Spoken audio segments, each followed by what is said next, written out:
بسم الله الرحمن الرحيم Bismillahirrahmanirrahim. Assalamualaikum warahmatullahi wabarakatuh.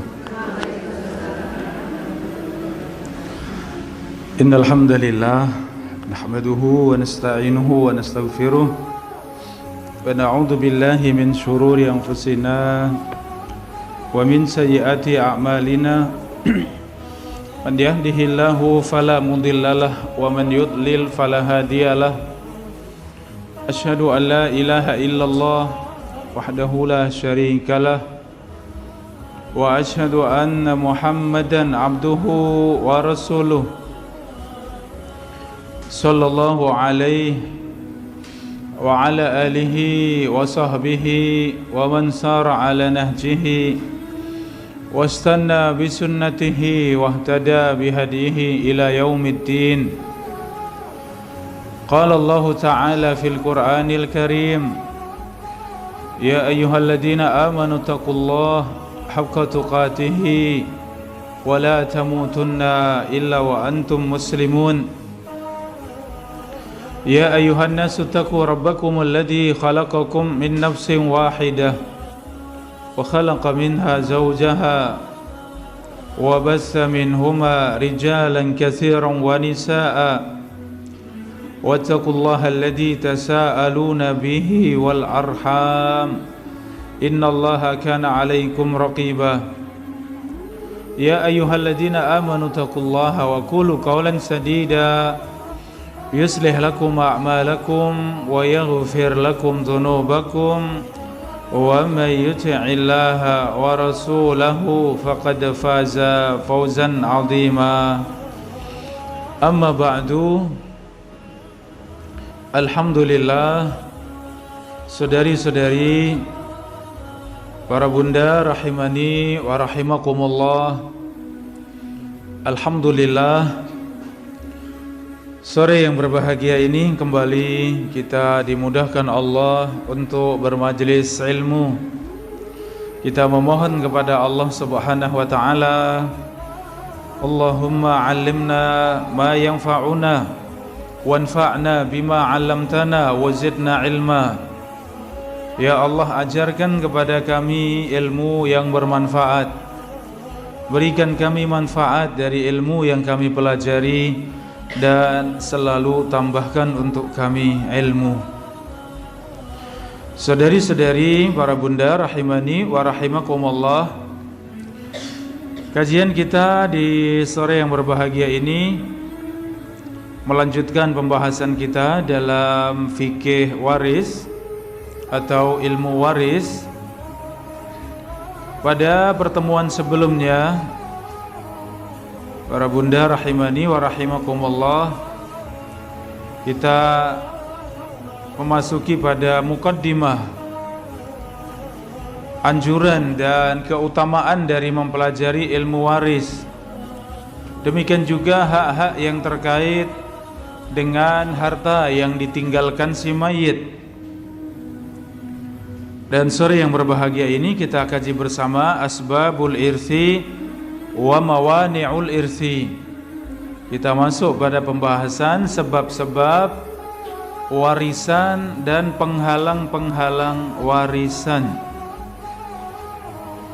Saudari-saudari, para bunda rahimakumullah, Allah Subhanahu wa taala yang mengatur langsung bagaimana warisan ini dibagi.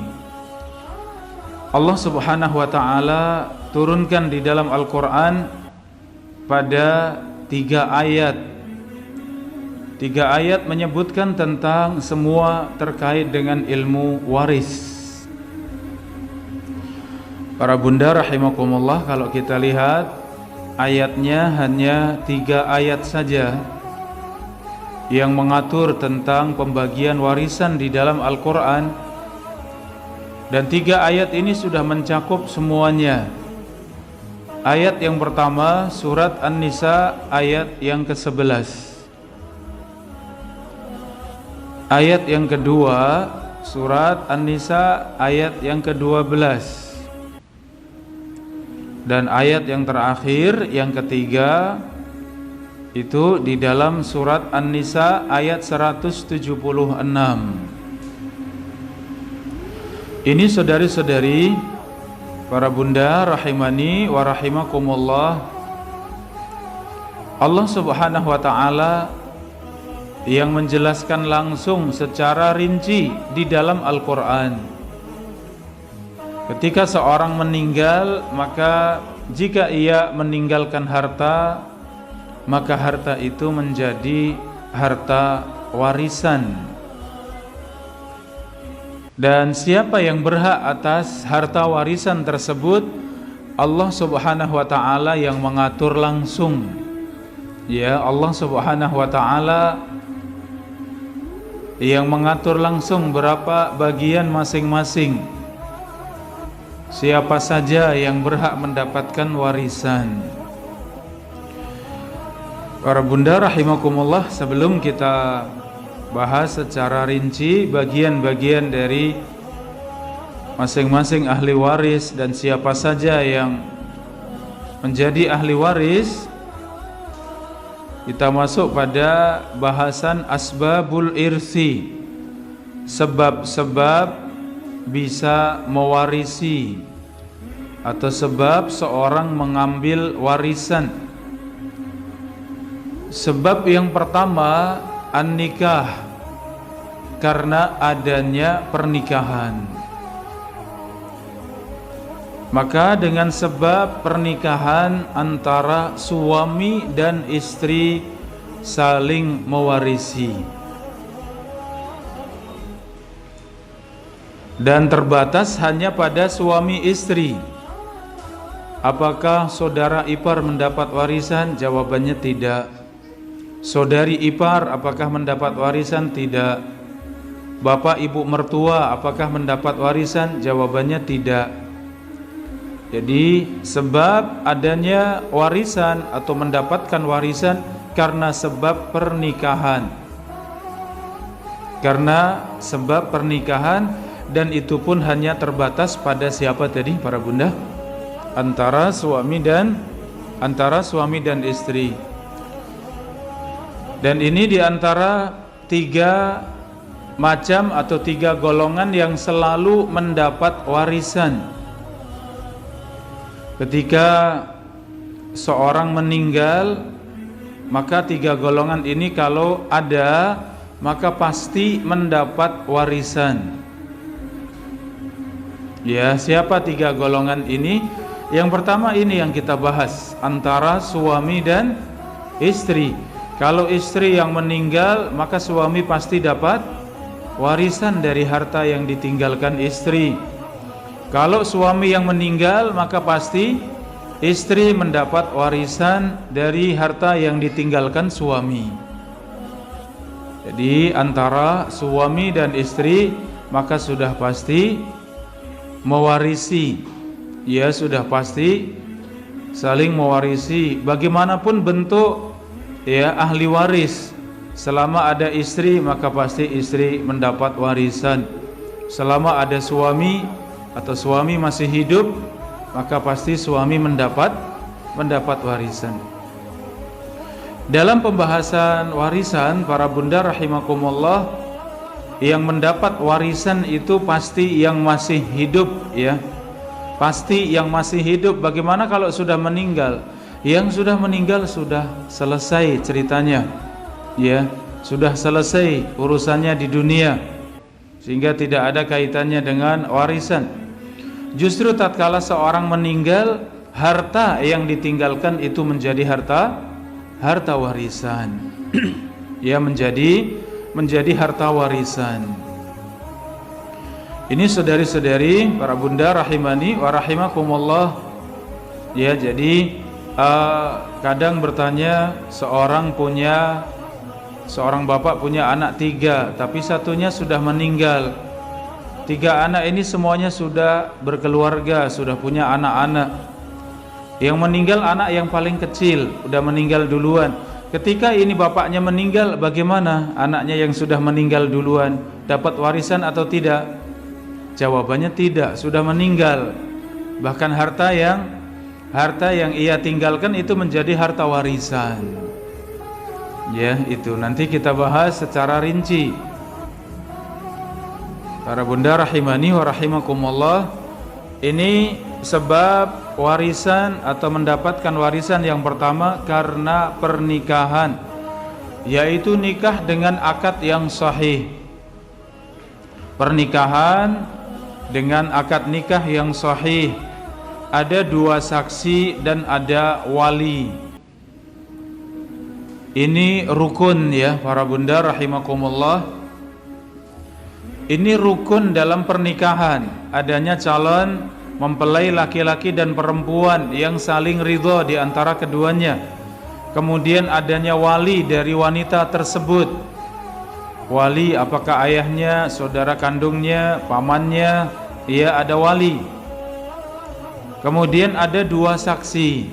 Ya ada 2 saksi yang menyaksikan pernikahan tersebut. Ini rukun dalam pernikahan. Kalau tidak ada wali, bagaimana para bunda? Sah tidak pernikahan? Nikah tanpa wali, kata Nabi, la nikaha illa biwali. Tidak sah pernikahan kecuali dengan wali. Maka harus adanya wali. Seorang wanita tidak boleh menikahkan diri sendiri. Berbeda dengan seorang laki-laki. Seorang laki-laki bisa menikahkan diri sendiri. Artinya laki-laki tidak ada syarat wali. Tidak ada keharusan orang tua yang menikahkan anak laki-laki. Tapi seorang laki-laki bisa menikah walaupun sendirian. Seandainya ada seorang laki-laki dari luar daerah kita datang melamar putri kita sendirian, ya, kemudian 2 hari 3 hari setelahnya langsung nikah. Tidak ada yang hadir sama sekali kecuali laki-laki tersebut. Boleh tidak seperti itu? Boleh, ya boleh, karena laki-laki tidak ada kewajiban wali, ya, tidak ada kewajiban wali. Adapun wanita boleh tidak? Wanita mungkin merasa dipersulit oleh keluarganya, kemudian kabur, ya, kemudian kabur di sana dipersiapkan semuanya, kemudian nikah tanpa ada wali, tanpa ada laki-laki dari keluarganya yang menjadi wali. Kemudian terjadi pernikahan tanpa wali. Bagaimana nikah tersebut? Tidak sah, ya, tidak sah. Ya, beberapa hari yang lalu ada sahabat saya yang telepon, ya Ustadz, ini kok saya didatangi ada seorang bapak umur 65, kemudian calon istrinya umur 52 kata beliau, umur 52. Tapi ini repotnya bukan orang Indonesia tapi tetangga kita, ya, tetangga negara kita. Dan wanita ini datang sendirian, tidak ada walinya. Ya, kalau di negerinya sangat sulit, ya. Kemudian minta saya menjadi wali katanya. Dia minta saya menjadi wali untuk wanita tersebut. Saya diminta untuk menikahkan. Ya, sudah jauh-jauh datang dari negeri seberang, dari negara seberang, dan kemudian minta dinikahkan. Ya, maka saya berikan pertimbangan, ya, di mana urusan nikah ini diantaranya adalah urusan pemerintah, urusan kementerian, ya, agama masing-masing, diatur oleh pemerintah masing-masing. Sedangkan ini bukan penduduk negeri kita, tentu sangat sulit. Ya, kalau seorang tidak punya wali, sama sekali tidak ada walinya, bapaknya tidak ada, saudara laki-laki tidak ada, anak laki-laki tidak ada, paman tidak ada, kakek tidak ada, benar-benar tidak ada wali. Maka seperti itu siapa walinya?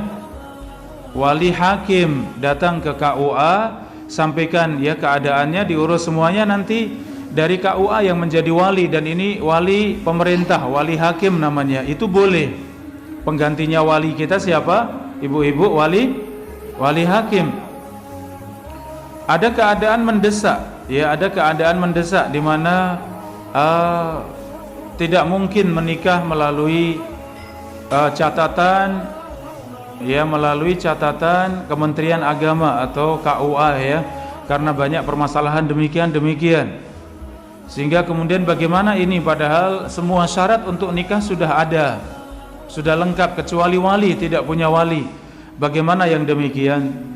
Sebagian ulama membolehkan untuk mengangkat walinya sebagai pengganti wali hakim, itu adalah orang yang terpandang, sesepuh yang ada di daerah tersebut yang dipercaya oleh semuanya.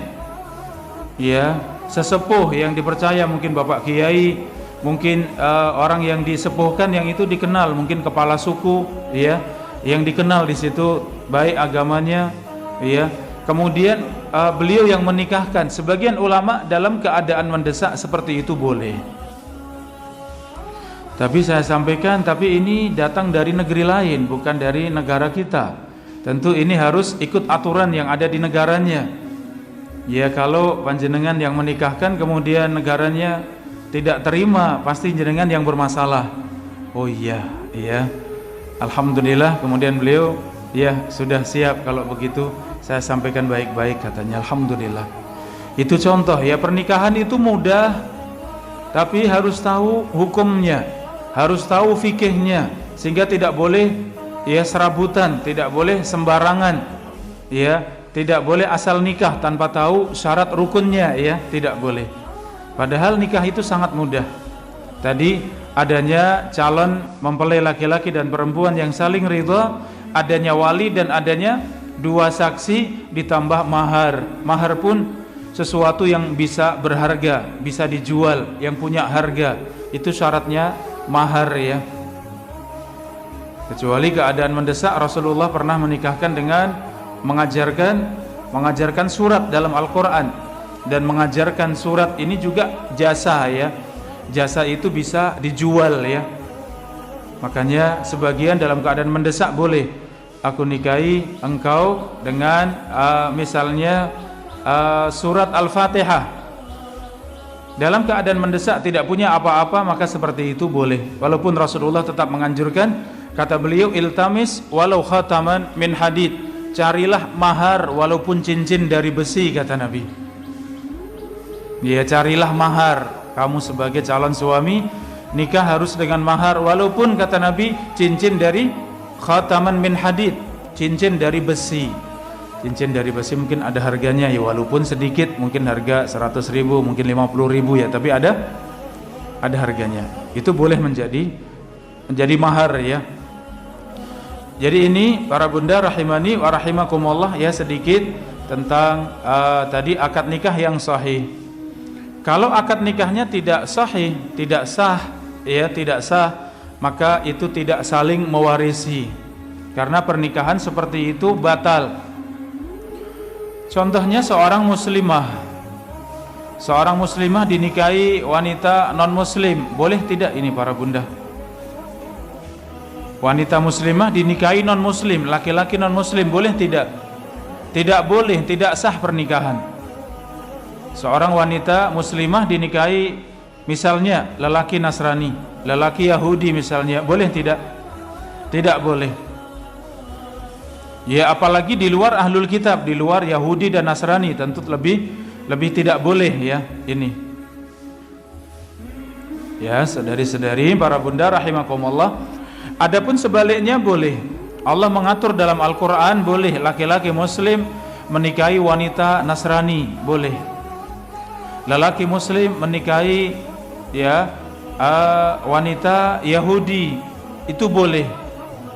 Ya, Yahudi dan Nasrani dalam hukum Islam itu dianggap ahlul kitab, dan hukum ini berlaku sampai hari kiamat. Itu hukum dalam Al-Quran, dan Al-Quran berlaku sampai hari kiamat.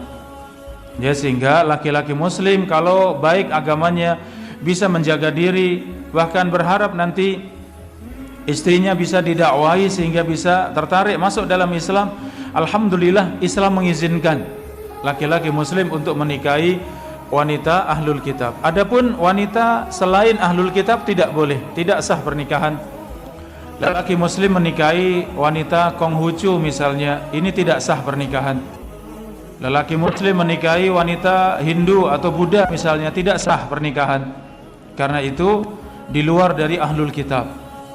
Ya, ini. Jadi syarat untuk saling mewarisi pernikahan harus sah, pernikahan yang sahih, pernikahan yang sah, baru kemudian kalau sudah sah maka saling mewarisi. Ya, sebagian hukum itu dikaitkan dengan suami istri yang sudah bercampur. Ya, suami istri yang sudah bercampur baru menjadi hukum. Kalau belum maka belum. Seperti contoh robibah, robaib. Apa itu robaib? Allah jelaskan dalam Al-Quran, kalau seorang laki-laki membawa anak, ya demikian wanita membawa anak kemudian nikah, masing-masing membawa anak, maka anak itu dengan bapak sambungnya bagaimana? Anak itu dengan ibu sambungnya bagaimana? Itu mahram kalau suami dan istri sudah bercampur. Jadi syaratnya sudah sekamar, ya sudah bercampur ini. Adapun untuk warisan cukup dengan akad nikah selesai maka sudah saling mewarisi. Ya, misalnya setelah akad nikah ternyata suami jantung, misalnya serangan jantung kemudian meninggal. Suami ini tentu meninggalkan harta. Bagaimana istri? Mewarisi dari harta suami. Ya, seperti itu mewarisi. Jadi tidak harus tadi hukum dalam Islam ada yang memang setelah akad nikah langsung ya datang hukumnya, ada yang harus disyaratkan tadi harus sekamar, ya harus serumah, harus sudah bercampur baru datang hukumnya. Ya, ini dibahas ya dalam bahasan mahramiyah, bahasan tentang kapan menjadi mahram, siapa saja yang bisa menjadi mahram. Ya, insyaallah pembahasannya kita kaji pada pertemuan selanjutnya insyaallah taala. Para bunda rahimani wa rahimakumullah, ini bisa kita lihat di dalam surat An-Nisa ayat 12 yang tadi kita sebutkan 3 ayat dalam warisan. Walakum nisfu ma taraka azwajukum, dan kalian para suami mendapatkan harta warisan dari istri yang meninggal setengahnya. In lam yakun lahunna walad, kalau istri meninggal tidak punya anak. Kalau istri meninggal punya anak, maka suami mewarisi berapa? 1/4, ya 1/4. Sebaliknya walahunna rubu'u mimma taraktum, kata Allah, dan kalian wahai para istri mendapatkan 1/4 dari harta yang ditinggalkan suami kalau suami tidak punya anak. Tapi kalau suami punya anak, berapa warisan seorang istri? Setengahnya 1/4, yaitu 1/8, ya 1/8. Insyaallah hitungan detail kita akan kaji ya pada pembahasannya insyaallah taala. Ini sedikit menyebutkan tadi di antara sebab mendapatkan warisan karena sebab pernikahan atau musaharah. Ya, musaharah karena pernikahan. Sebab yang kedua adanya warisan itu karena sebab nasab. Karena sebab nasab. Apa itu nasab? Ada hubungan nasab, hubungan keturunan, hubungan rahim atau darah, ya. Yaitu kerabat si mayit tersebut. Siapa ahli waris? Ahli waris yang kedua adalah karena sebab nasab, yaitu kerabat si mayit. Kerabat orang-orang dekat atau kerabat dari si mayit. Dan nasab ini terbagi menjadi 3. Siapa saja dari keluarga kita yang mendapat warisan, itu ada 3 golongan, 3 kelompok. Kelompok yang pertama usul. Ya, usul. Siapa usul? Usul adalah ayah dan ibu, kakek dan nenek. Ini usul. Ayah dan ibu, kakek, nenek, dan seterusnya. Ya, yang buyut, kakung dan putri, ya demikian seterusnya. Jadi usul itu ke atas, bapak, kakek, nenek, ya demikian seterusnya. Ini usul. Golongan yang kedua al-furu', yaitu cabang. Ya, furu' itu cabang dari usul. Siapa? Anak, cucu, cicit dan seterusnya. Mereka mendapatkan warisan karena sebab kerabat, karena sebab nasab. Jadi tadi yang pertama ada usul, yang kedua ada furu'. Ya, yang ketiga, ya kalau tadi yang kedua furu', ya yang ketiga hawashi. Yang ketiga ini hawashi. Siapa itu hawashi? Para bunda rahimakumullah, hawashi itu saudara-saudari kandung ataupun sebapak dan seibu. Ya, sebapak dan seibu. Ada saudara-saudari sebapak, ada saudara dan saudari seibu. Apa bedanya sebapak dengan seibu, para bunda? Kalau saudara sebapak itu bapaknya sama tapi ibunya beda. Kalau seibu, ibunya sama tapi bapaknya beda. Ya, semua ini termasuk ahli waris. Baik yang kandung, yang sebapak, yang seibu, semuanya ahli waris. Kemudian masuk hawashi yang ketiga tadi, selain saudara adalah paman dan bibi. Ya, paman dan bibi. Maka saudara bapak, saudari bapak bagian dari ahli waris. Saudara-saudari ibu juga bagian dari ahli waris. Kalau dalam fikih, dalam Islam beda ya penamaan antara saudara bapak dengan saudara ibu. Saudara bapak itu ammun. Am itu paman yang itu adalah saudaranya bapak kita, itu am. Kalau paman itu saudaranya ibu kita, itu namanya khalun. Ya, jadi dibedakan paman dan bibi dari ayah dan dari ibu. Nanti juga dalam berbicara warisan itu beda. Kerabat atau nasab itu lebih kuat ya yang lewat laki-laki. Yang lewat bapak, ya paman dari saudara bapak itu lebih kuat daripada paman itu lewat siapa? Lewat ibu, lewat wanita. Maka yang lewat laki-laki itu lebih kuat. Makanya tadi bicara wali, maka semua wali harus lewat laki-laki. Wali tidak boleh lewat perempuan.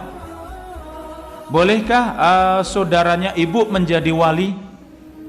Ibu punya saudara laki-laki, saudara kandung laki-laki, ingin menjadi wali anak kita perempuan, boleh tidak?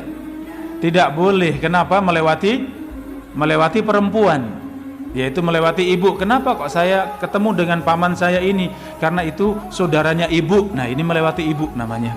Maka itu tidak bisa menjadi wali. Ya, yang saudara bapak ada paman ya, paman. Kalau paman tidak ada, maka yang menggantikan paman itu anaknya, berarti sepupu si wanita tersebut untuk menjadi wali. Ya, jadi sepupu menjadi wali boleh tidak? Boleh. Syaratnya apa? Syaratnya lewat laki-laki semuanya. Itu bapaknya sepupu ini, bapaknya itu saudara kandungnya bapak saya. Nah, itu baru boleh menjadi wali. Kalau si paman tadi saudara bapak tidak ada, baru yang menggantikan anaknya. Anaknya itu buat si putri tadi sepupu ya, sepupuan.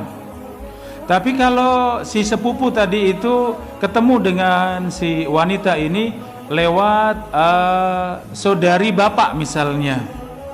Ya, kita punya bapak, punya saudari perempuan. Nah, saudari perempuan bapak ini punya anak laki-laki, boleh tidak menjadi wali? Jawabannya tidak boleh, karena lewat perempuan.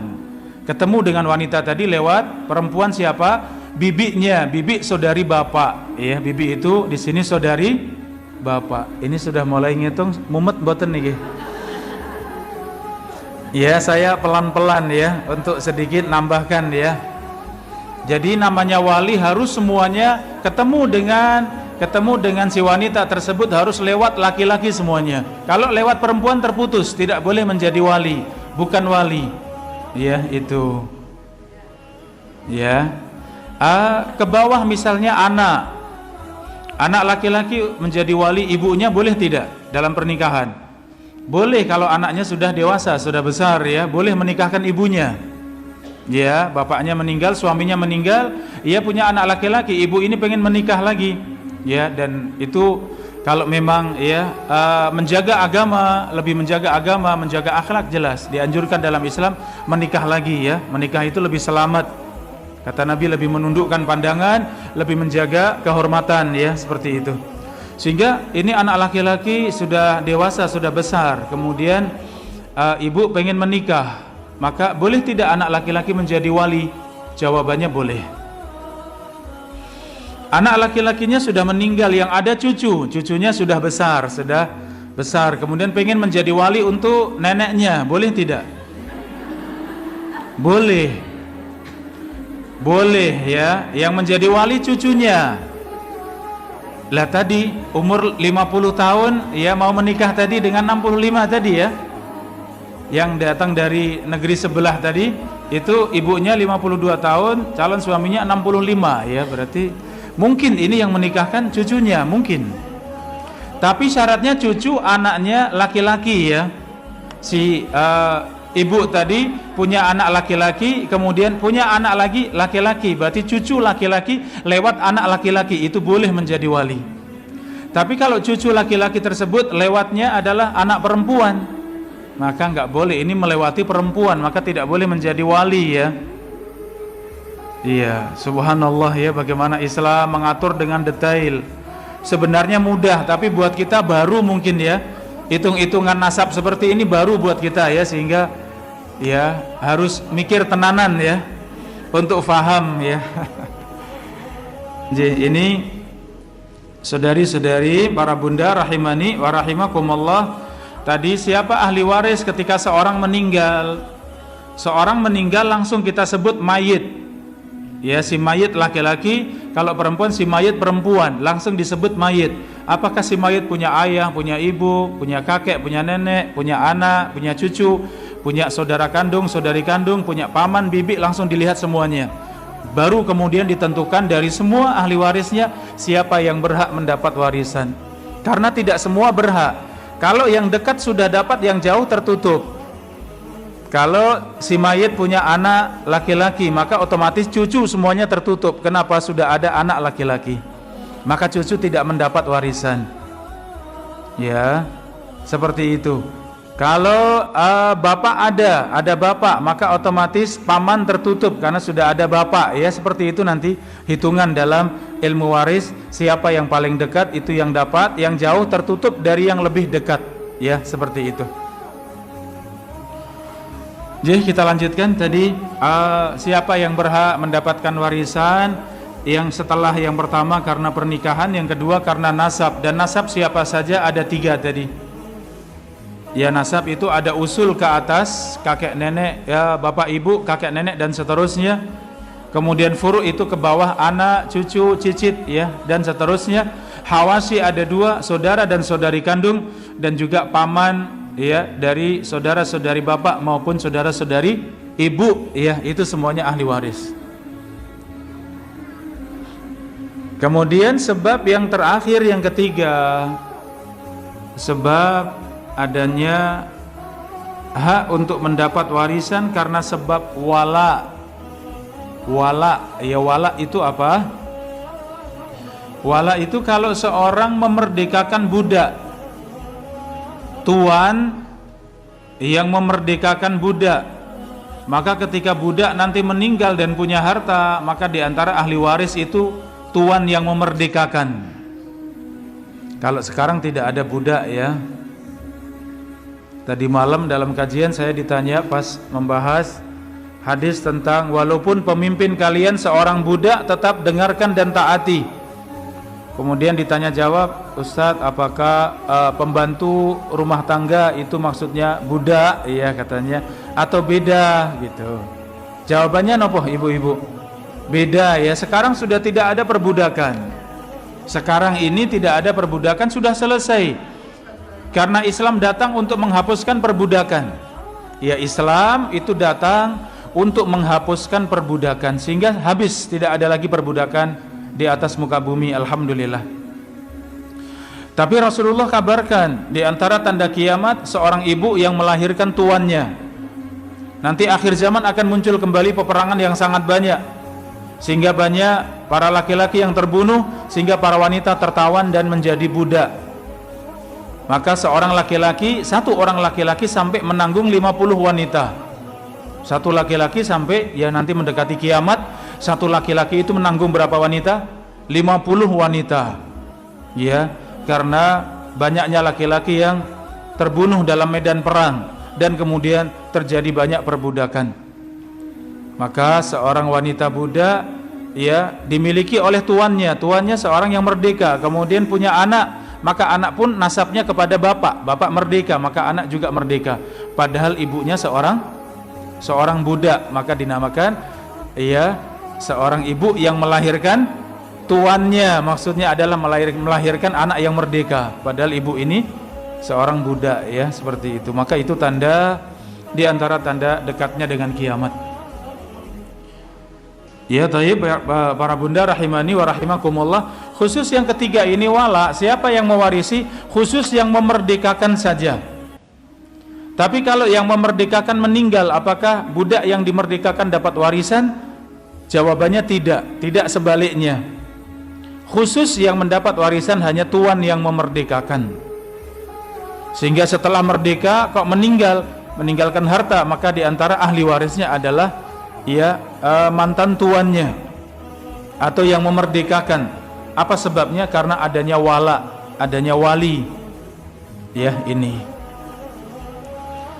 Lah ini para bunda rahimani wa rahimakumullah, mereka inilah yang mendapat warisan atau yang disebut dengan ahli waris secara umum karena adanya pernikahan, karena adanya hubungan nasab, dan yang ketiga karena adanya hubungan wala, ya maka adanya warisan atau berhak mendapat warisan sesuai dengan siapa saja yang paling dekat yang mendapat warisan. Tadi kita sebutkan ada 3 kelompok yang selalu mendapat warisan. Yang pertama siapa? Antara suami dan istri. Yang kedua bapak dan ibu.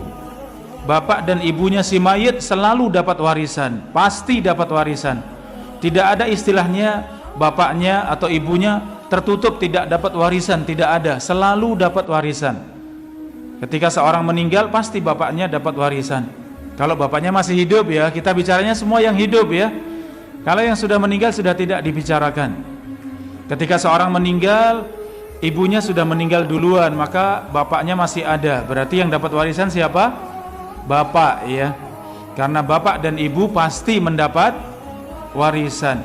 Yang ketiga yang pasti mendapat warisan adalah anak, baik anak laki-laki maupun anak perempuan. Ini selalu dapat warisan. Dalam semua kasus, dalam semua kejadian, yang namanya suami dan istri antara mereka pasti saling mewarisi, yang namanya bapak dan ibu pasti mendapat warisan, yang namanya anak laki maupun perempuan pasti dapat warisan. Ini 3 golongan, 3 kelompok yang selalu dapat warisan. Ya, taib, ini para bunda rahimani wa rahimakumullah yang kita kaji pada kesempatan sore yang berbahagia ini.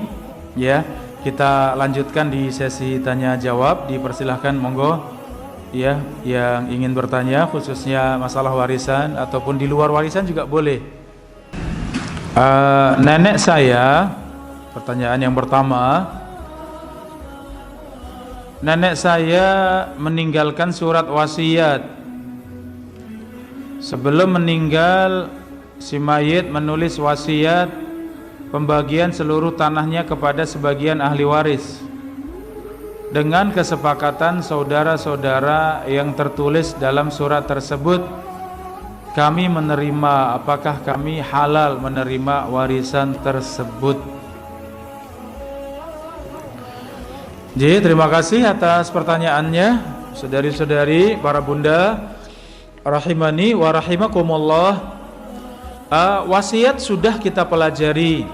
Kata Nabi SAW, la wasiyata liwaris, tidak ada wasiat untuk ahli waris. maka si mayit yang meninggal dan menuliskan wasiat untuk ahli waris, maka itu dianggap tidak ada wasiatnya. Karena tidak ada wasiat untuk siapa? Ahli waris. Karena ahli waris sudah pasti mendapat warisan ya. Sesuai dengan pembagian Allah dalam Al-Quran. Pasti mendapat bagian sesuai dengan aturan dalam Al-Quran. Misal menulis, untuk anak saya yang paling kecil bagian warisannya ditambahkan dengan tanah yang ada di pinggir jalan di kampung ini misalnya. Itu wasiat yang seharusnya dikerjakan setelah yang berwasiat meninggal. Tapi ternyata itu wasiatnya untuk anak, dan anak termasuk ahli waris. Maka wasiat seperti ini berlaku atau tidak para bunda? Tidak berlaku, kata Nabi, la wasiyata li waris. Tidak ada wasiat untuk ahli waris. Maka wasiat hanya boleh untuk selain ahli waris. Tapi itu pun terbatas, as-sulus wa sulusu katsir. Kata Nabi itu terbatas sepertiga, dan sepertiga itu sudah banyak. Jadi wasiat yang sah itu wasiat untuk siapa? Untuk selain ahli waris, dan itu paling banyaknya sepertiga dari harta yang ditinggalkan. Kalau lebih dari itu maka kelebihannya dianggap tidak ada. Ya, dianggap hanya dikasihkan sepertiganya saja. 2/3 untuk ahli waris. Maka pertanyaan di sini, nenek yang meninggal menuliskan wasiat, kemudian di wasiat itu sudah ditulis bagian-bagian. Untuk anak yang ini bagiannya ini, untuk bapak atau anak yang pertama bagiannya ini, dan sudah ditulis semuanya. Bagaimana yang demikian, berlaku atau tidak? La wasiyata li waris, tidak ada wasiat untuk ahli waris, maka yang seperti itu tidak berlaku. Secara hukum ya, kita pelajari hukumnya dulu. Itu tidak berlaku kecuali semua ahli waris sepakat menerima, ridho sesuai dengan yang ditulis, alhamdulillah tidak masalah. Artinya tidak masalah kalau ada yang seharusnya dapat banyak, kok dalam tulisan wasiat tadi dapatnya sedikit, ya dia sudah ridho, berarti dia sudah bersedekah untuk saudara-saudarinya. Tapi syaratnya apa tadi? Semuanya ridho ya. Tapi ridhonya ini bukan ridho karena tidak tahu ya. Sehingga kewajibannya tetap dijelaskan. Secara warisan dalam Islam yang Allah atur dalam Al-Quran, Anda dapat 1/4, Anda dapat 1/8, Anda dapat 1/3, Anda mendapat sisa dari bagian yang fardu, dan seterusnya. Kemudian, tapi orang tua wasiatnya seperti ini. Ini pada asalnya tidak dijalankan karena wasiat untuk ahli waris. Tapi kalau semuanya sepakat, semuanya ridho mau dijalankan persis, boleh. Saling ridho ya, seperti itu. Sehingga dari pertanyaan ini, kalau tadi memang ahli waris semuanya ridho, tapi ridhonya ridho karena tahu ya, jadi harus dijelaskan. Bukan ridhonya karena tidak tahu. Wes aku itu segitu wes matur nuwun tenan gitu ya. Padahal seharusnya dapat jatah lebih banyak ya, tapi karena tidak tahu, tahunya itu sudah dapat banyak ya. Lah ini tidak adil ya, ini tidak boleh. Jadi seperti itu harus dijelaskan hukum di dalam Islam seperti. Kalau kemudian ridho silahkan, tapi pada asalnya seorang meninggal itu hartanya sudah dibagi oleh Allah Subhanahu wa taala. Ya, ini. Tapi pertanyaan selanjutnya, Tayyib para bunda rahimakumullah. Ya, ini surat Al-Baqarah ayat 182.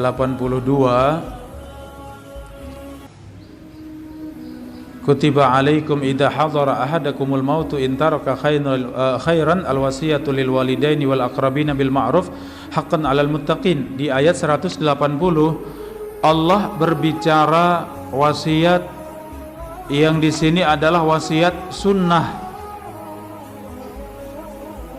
Ya, wasiat sunnah. Siapa itu wasiat sunnah? Yaitu mereka-mereka yang dekat dengan si mayit tapi tidak dapat warisan. Ada orang-orang dekat dengan si mayit tapi tidak dapat warisan. Seperti contohnya cucu perempuan. Cucu di sini putrinya putri. Ya, maksudnya putrinya putri apa ya? Seorang punya anak perempuan, si perempuan ini kemudian punya anak perempuan lagi. Maka itu cucu perempuan tapi melewati ibu ya. Untuk ketemu dengan si mayit lewat ibu ya. Maka seperti itu dalam ilmu waris tidak dapat warisan padahal itu cucu. Ya, tapi kalau cucu laki-laki dapat warisan. Ya, dan seperti itu ada beberapa ya, ada beberapa yang itu sebenarnya dekat. Di antaranya bibi dari ibu ya, saudari ibu. Maka berdiri sendiri tidak dapat warisan padahal itu bibi, itu saudarinya ibu. Tapi secara hukum warisan tidak dapat warisan. Maka di sini di Al-Baqarah ayat 180 Allah memberikan anjuran setelah harta warisan dibagi maka hendaknya kalian saling memberi kepada yang lain yang tidak dapat warisan. Dan ini sifatnya anjuran, sifatnya sunnah. Setelah harta warisan dibagi ternyata bibi tidak dapat bagian padahal ini saudarinya ibu ya. Ternyata tidak dapat warisan, maka dari ahli waris mungkin kesepakatan, ayo kita kumpulkan berapa masing-masing silahkan. Ada yang mengeluarkan 5 juta, ada yang 3 juta, ada yang mungkin sedikit 1 juta misalnya dikumpulkan kemudian diberikan pada bibi saudarinya ibu atau cucu perempuan tadi misalnya. Nah ini namanya wasiat untuk mereka yang tidak mendapat warisan. Maka wasiat seperti itu anjuran sunnah. Faman badalahu ba'da ma sami'ahu di 181, ketika seorang ingin meninggal atau sebelum meninggal ingin mengganti wasiat tidak jadi, diganti yang lain boleh. Faman badalahu, barang siapa ingin mengganti. Di ayat 182, faman khafa min musin janafan, kalau wasiat tadi ia khawatir tidak adil, ya artinya pilih kasih ya.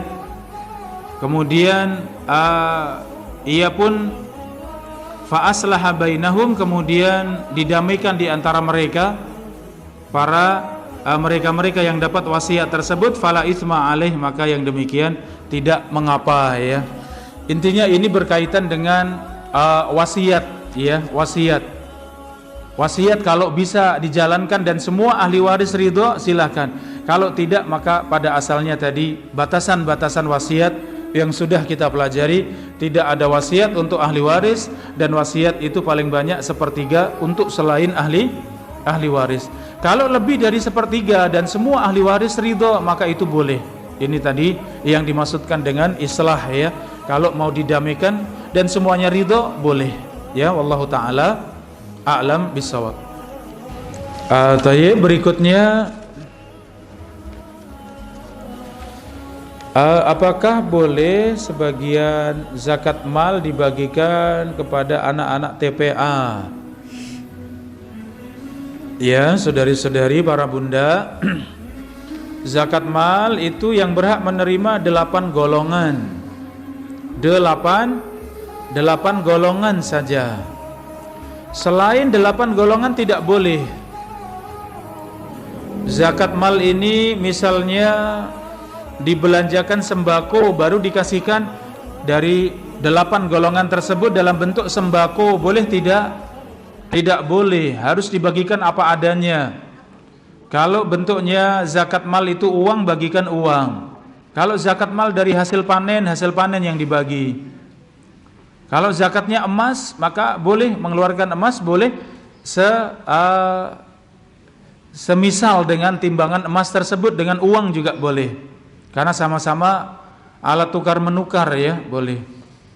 Tapi kalau dibelanjakan daripada kelihatan sedikit, kalau dikasih zakat mal hanya 100.000 misalnya, coba kalau diberikan beras kan lumayan, dapat misalnya ya, dapat 7 kilo kan kelihatan berat, mantap ya, padahal ya itu 100.000 mungkin begitu ya. Boleh tidak? Jawabannya tidak boleh. Serahkan apa adanya. Atau dari zakat mal coba kita kelola dulu untuk usaha, nanti hasil usahanya baru dibagi. Boleh tidak para bunda? tidak boleh, karena usaha ini bisa untung bisa rugi. Ini haknya fakir miskin dan 8 golongan, berikan pada mereka semuanya. Kecuali itu diberikan pada orang yang kurang akalnya, yang berkebutuhan khusus ya. Ada yang berkebutuhan khusus kalau dikasih uang malah uangnya diterbang-terbang, disobek-sobek ya, karena tidak paham. Tapi kalau dikasih beras, wah senang banget dia dapat beras ya. Tahu ya lah, ini boleh ya dibelanjakan sembako boleh kalau memang benar-benar tidak paham dengan uang ya itu. Jadi kalau pertanyaannya untuk anak-anak TPA, kalau ini bagian daripada fakir miskin ya, atau mereka yang benar-benar waktunya semua untuk menuntut ilmu, para penuntut ilmu termasuk dari fisabilillah, orang-orang yang ada di jalan Allah. Jadi fisabilillah itu pada asalnya yang sedang berperang di jalan Allah. Para ulama mengatakan semua yang di jalan Allah, yang murni kehidupannya tidak ada pekerjaan, murni itu di jalan Allah, maka boleh dikasih zakat mal. Seperti para penuntut ilmu. Ya, ada orang-orang yang menuntut ilmu, ya ada keluarga, ada ponakan, ada ini yang di pesantren ya, yang nyantri yang memang menuntut ilmu agama ya, maka seperti itu juga boleh diberikan zakat mal. Kenapa? Fisabilillah. Yaitu orang yang ada di jalan Allah seperti itu. Jadi kalau untuk TPA tadi, anak-anak TPA mungkin bisa jadi dari keluarganya yang kaya, orang tuanya yang kaya ya. Maka lihat dari anak TPA, jangan berikan semuanya. Siapa yang membutuhkan, siapa yang memang termasuk dalam fakir miskin, silahkan boleh. Tapi kalau tidak, lebih baik jangan ya. Ya, kecuali tadi penuntut ilmu. Tapi kalau TPA biasanya anak-anak kecil ya. Iya, jadi dicukupkan untuk yang fakir miskin saja kalau untuk anak-anak TPA. Wallahu taala a'lam. Zakat emas yang dihitung seluruhnya yang dimiliki atau emas yang disimpan saja. Ini para ulama berbeda pendapat ya, antara emas perhiasan yang dipakai sehari-hari apakah dizakati atau tidak. Para ulama berbeda pendapat. Tapi wallahu alam, yang saya cenderung pendapatnya adalah memang emas yang disimpan ya, bukan yang dipakai. Kalau yang dipakai sehari-hari, dipakainya sehari-hari bukan acara ya. Kalau acara itu simpanan ya. Yang dipakai sehari-hari, yang cincin, yang gelang, yang dipakai sehari-hari itu tidak termasuk dalam hitungan ya. Tapi kalau yang disimpan di almari, kalau pas acara dipakai ya itu termasuk yang dimaksudkan emas yang dizakati. Berapa nisabnya para bunda? 85 gram. 85 gram. Kalau sudah 85 keluarkan. Setelah 1 tahun keluarkan 2,5%. Boleh dari emas itu, boleh dengan menebus dengan sepadan dengan 2,5%-nya. Bisa dikeluarkan uang ya, atau belikan emas dulu boleh, kemudian diberikan zakatnya emas atau uang yang sepadan tadi. Jadi demikian, wallahu taala a'lam. Jadi sedikit lagi para bunda. Izin bertanya, apakah boleh mendengarkan murattal ketika belajar atau bekerja? Jazakumullah khairan. Jawabannya boleh. Yang tidak boleh itu memang Al-Quran diputar kemudian kita sibuk sendiri, tidak ada niatan mendengarkan, maka jangan. Cuek ya, kita sedang berdua ngobrol gitu kemudian Al-Quran di setel ya, padahal kita jelas sibuk ngobrol ya, maka matikan yang seperti itu. Tapi kalau kita kerja ya, kita sibuk kerja sambil telinga mendengarkan, itu boleh. Kita belajar sambil mendengarkan boleh. Kita di mobil sambil nyopir sambil mendengarkan boleh. Ya. Yang tidak boleh itu yang benar-benar kita lalai, tidak mendengarkan sama sekali. Itu tidak boleh. Ya, itu. Wallahu taala a'lam. Dan terakhir, jika si mayit meninggalkan 2 saudara perempuan dan 2 saudara laki-laki, apakah anak-anak? Jadi kalau yang sudah meninggal enggak usah ditulis ya. Meninggalkan 2 saudara perempuan, kemudian 2 saudara laki-laki yang sudah meninggal, sudah jangan dihitung. Dan orang tua yang sudah meninggal, sudah tidak ada, sudah bukan ahli waris karena sudah meninggal. Berarti di sini yang dapat warisan hanya 2 saudara tadi. Kemudian nanti pertanyaannya apakah masih punya kakek nenek, masih punya paman, bibi, ya, atau ada saudara-saudari kandung. Ya tadi ada saudara perempuan, ya saudari perempuan. Apakah anak-anak dari saudara-saudara yang sudah meninggal tadi dapat warisan? Nanti dilihat. Ya dilihat kalau anaknya hanya perempuan saja, maka cucu laki-laki bisa mewakili sebagai anak laki-laki. Kalau ini yang ada dua anak perempuan saja, kemudian laki-laki tidak ada, maka kemudian ada cucu laki-laki, anak laki-laki yang sudah meninggal tadi, maka bagaimana bisa itu mendapat warisan? Tapi dilihat dulu adakah ayah kandung, ya, dilihat mana yang lebih dekat, adakah paman, saudara bapak, ya, ini nanti dalam hitung-hitungan warisan nanti dilihat. Kalau tidak ada maka sudah pasti cucu laki-laki mendapat warisan. Dan insyaallah seperti ini pembahasannya lebih detail, insyaallah kita lanjut kembali biidznillah. Baik, sampai di sini para bunda rahimakumullah, walhamdulillah, kita bersyukur pada Allah kita selesai pada perjumpaan kali ini, dan insyaallah kita masih pembahasan lanjutan dalam ilmu waris insyaallah taala. Mudah-mudahan Allah bukakan ilmu untuk kita semuanya, ya, sehingga tidak ada yang terlewatkan dari perkara-perkara yang wajib yang hendaknya kita semuanya memahami. Demikian, wallahu taala a'lam bishawab. Kita tutup dengan doa kafaratul majlis. Subhanakallahumma wa bihamdika asyhadu an la ilaha illa anta astaghfiruka wa atubu ilaik. Wassalamualaikum warahmatullahi wabarakatuh.